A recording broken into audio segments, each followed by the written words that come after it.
The Phantom Tollbooth, Chapter 13, Unfortunate Conclusions. With his mouth shut tight and his feet moving as fast as thoughts could make them, Milo ran all the way back to the car. There was great excitement when he arrived, as Talk raced happily down the road to greet him. The humbug personally accepted all congratulations from the crowd. "Where's the sound?" someone hastily scribbled on the blackboard, and they all waited anxiously for the reply. Milo caught his breath, picked up the chalk, and explained simply, "It's on the tip of my tongue." Several people excitedly threw their hats into the air. Some shouted what would have been a loud hurrah, and the rest pushed the heavy cannon into place. They aimed it directly at the thickest part of the fortress wall and packed it full of gunpowder. Milo stood on tiptoe, leaned over into the cannon's mouth, and parted his lips. The small sound dropped silently to the bottom, and everything was ready. In another moment, the fuse was lit and sputtering.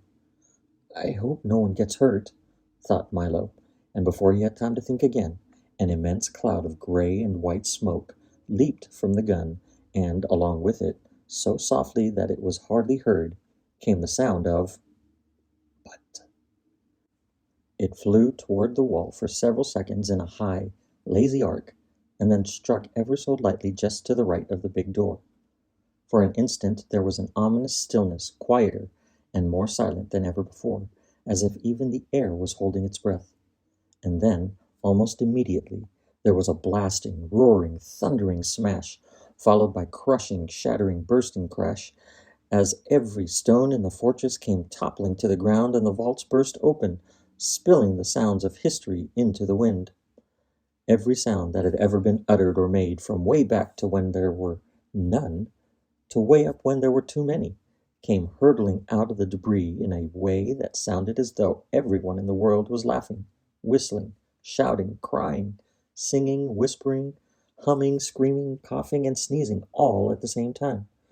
There were bits of old speeches floating about, as well as recited lessons, gunshots from old wars, babies' cries, auto horns, waterfalls, electric fans, galloping horses, and a great deal of everything else. For a while, there was total and deafening confusion, and then, almost as quickly as they'd come, all the old sounds disappeared over the hill in search of their new freedom, and things were normal again. The people quickly went about their busy, talkative business, and, as the smoke and dust cleared, only Milo and Talk and the humbug noticed the soundkeeper sitting disconsolately on a pile of rubble. "I am terribly sorry," said Milo sympathetically as the three of them went to console her. "But we had to do it," added Talk, sniffing around the ruins. "What a terrible mess," observed the humbug with his knack for saying exactly the wrong thing. The soundkeeper looked around with an expression of unrelieved sadness on her unhappy face. "It will take years to collect all those sounds again," she sobbed, "and even longer to put them back in proper order, but it's all my fault, for you can't improve sound by having only silence. The problem is to use each at the proper time."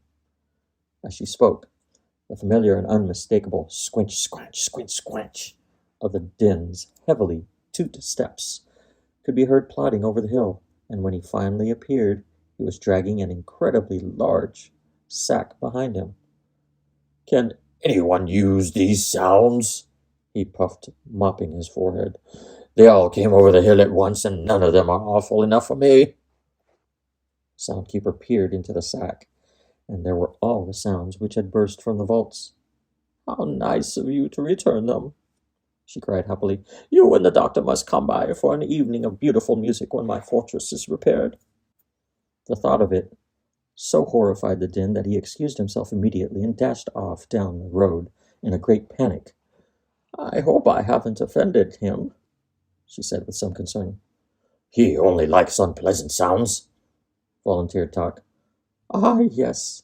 I keep forgetting that many people do, but I suppose they are necessary, for you'd never really know how pleasant one was unless you knew how unpleasant it wasn't."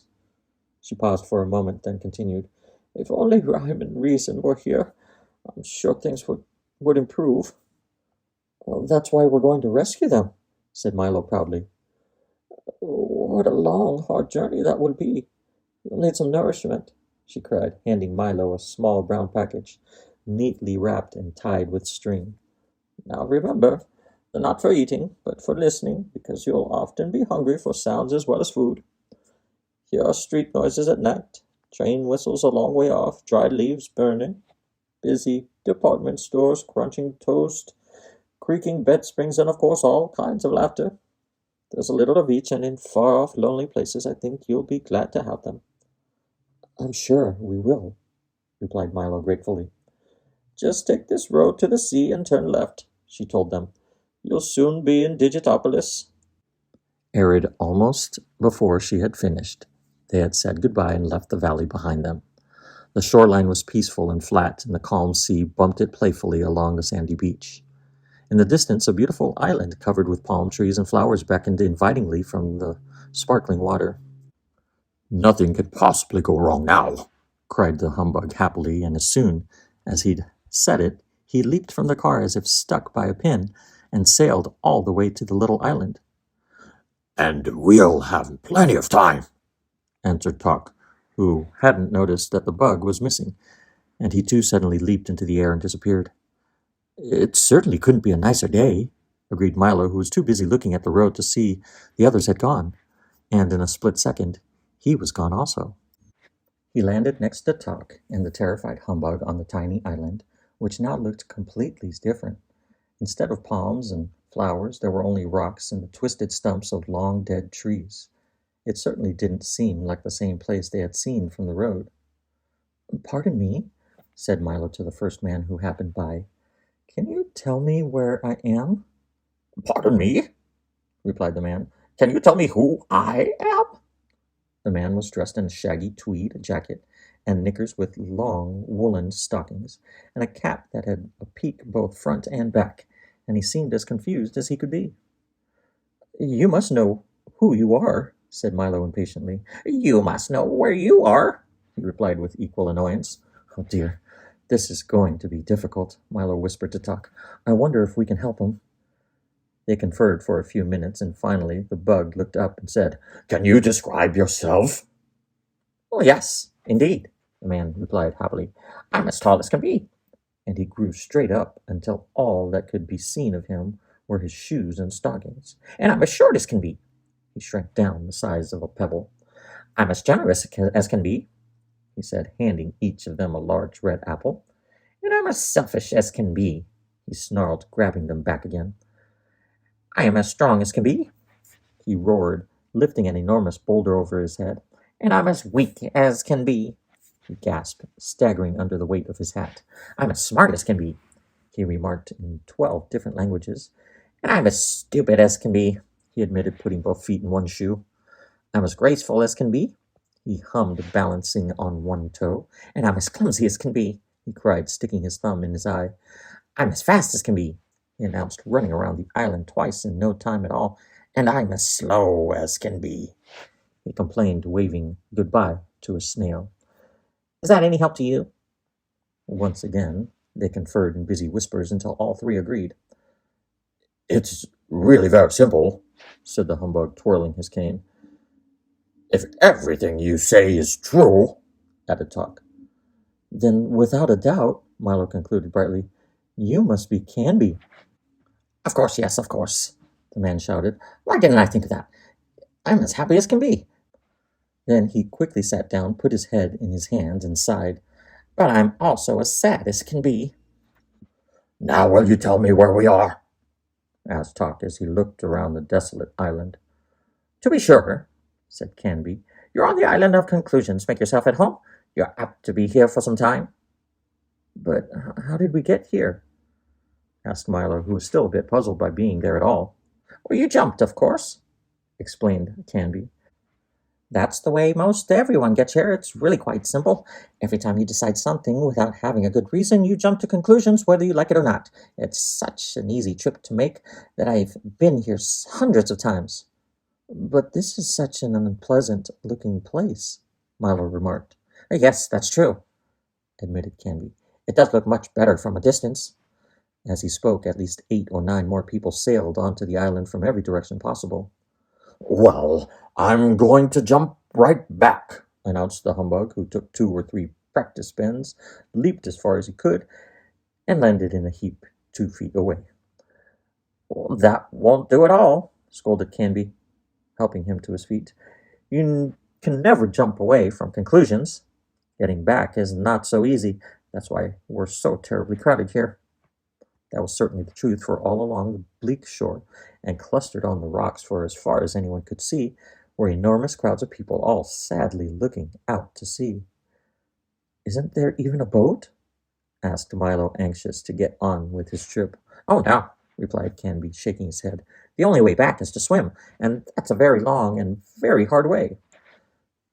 I don't like to get wet, moaned the unhappy bug, and he shuddered at the thought.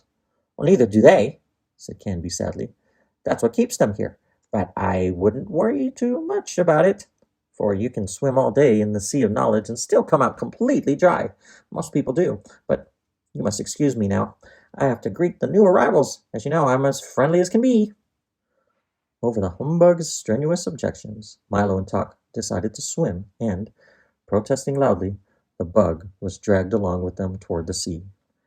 Canby hurried off to answer more questions, and the last thing he was heard to say was, Pardon me, can you tell me who I am? They swam and swam and swam for what seemed like hours, and only Tuck's firm encouragement kept Milo struggling through the icy water. At last they reached the shore, thoroughly exhausted and, except for the bug, completely soaked. Well, that wasn't bad at all, the humbug said, straightening his tie and brushing himself off. I must visit there again. I'm sure you will, gasped Milo. But from now on, I'm going to have a very good reason before I make up my mind about anything. You can lose too much time jumping to conclusions. The car was just where they'd left it, and in a moment they were on their way again as the road turned away from the sea and began its long climb into the mountains. The warm sun and billowy breezes dried them as they went.